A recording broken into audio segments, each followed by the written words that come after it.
Tonight's Bay Area Proud includes a story of redemption. But of course, for a person to be redeemed, they must have first fallen. And that's the case with a number of people in our story. But thankfully for them, there are those dedicated to helping them make the most of their second chances.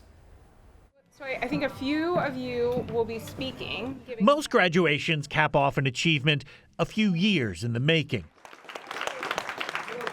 But the one Joe Beeman is taking part in, well, it represents a bit more than that. Like half his life. Yeah, it was a little more than half my life, yeah. Joe was just 22 years old when he was convicted of murder and sent to prison.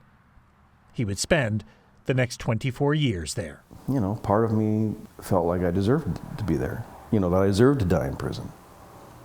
You know, I can't undo or make up for. There's no such thing as evening the scales. But if Joe couldn't even the scales, he decided to use his time in prison to tilt them in a positive direction, which started with changing himself. I didn't want to be the person who took another life. I didn't want to be that person anymore. I couldn't look myself in the mirror and be that person. So Joe spent years working on his anger and mental health issues, but that's not all he worked on. Joe had had an interest in computers since he was young, even started writing software back when he was just 12. And so he took advantage of the limited resources in prison to learn even more, writing code in notebooks and even this calculator.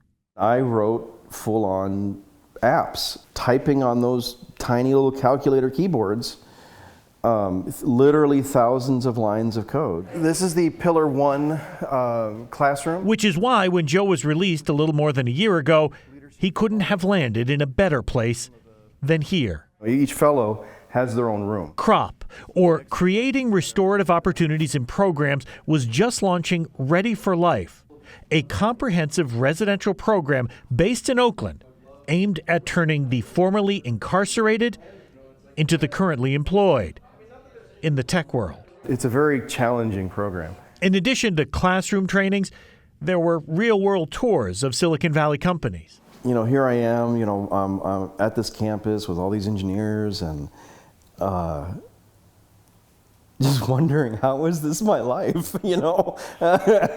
Because not so long ago I was staring at concrete walls.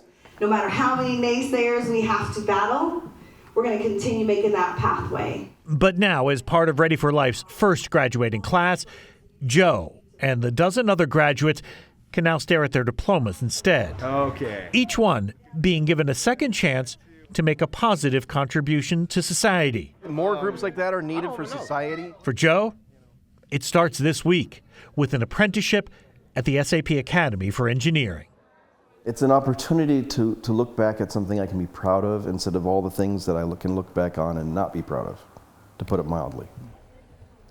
CROP was actually started by 4 inmates at Soledad Correctional Training Institute while they were there. It's really, I mean, I just scratched the surface. It's a remarkable group for what they do for these inmates, getting them back into society. And you heard briefly from the executive director, Tara Loya Harper, and I asked her, like, you know, this is just 8 or 9 people out of thousands, and she's like, "Hey, if we prove this is the model, we're not gonna be able to handle all of them, but it'll spread. Right. It's like Silicon Valley. Start small and then takes over the world. And one matters. One matters. Yes, absolutely. Talk about turning your life around, though.